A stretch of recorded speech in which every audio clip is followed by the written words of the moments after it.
One morning, little Ryan was really upset. He couldn't find his favorite toy.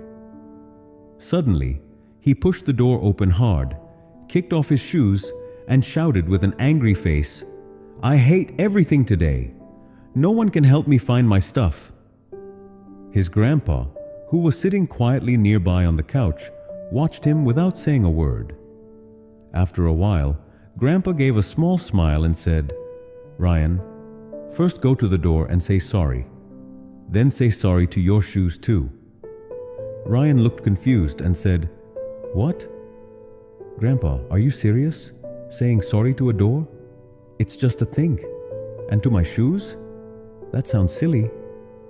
Grandpa chuckled and replied, "You hit the door and threw your shoes in anger, didn't you? If you can be angry at them, you can also say sorry to them. If getting angry feels normal, then saying sorry should feel even more natural, because that shows real strength." Ryan looked down and became quiet. Then Grandpa gently said, "Anger is a kind of connection.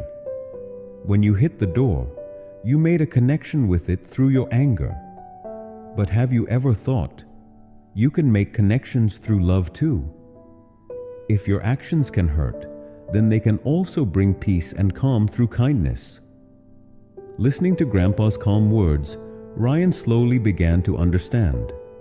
He realized that anger never fixes anything, but love can change how we feel and how others feel too. Then slowly, he got up, touched the door, and said, "Sorry, door."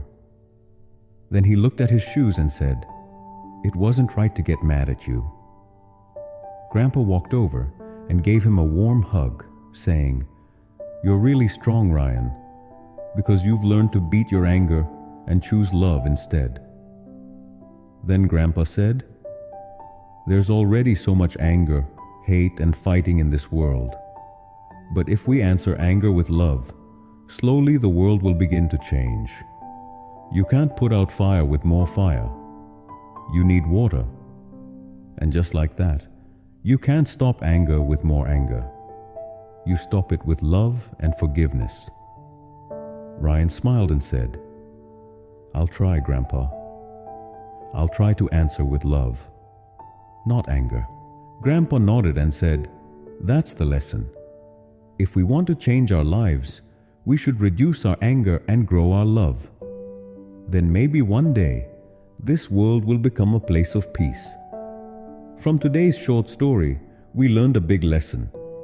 It's okay to feel angry, but how we handle that anger is what really shows our true character.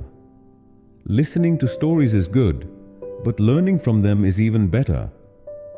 That's how we grow, and that's how the world changes, little by little. If you learned something from today's story, don't forget to like, leave a comment with your thoughts, and share this story with your friends. We'll see you in the next story with another life lesson and something new to feel.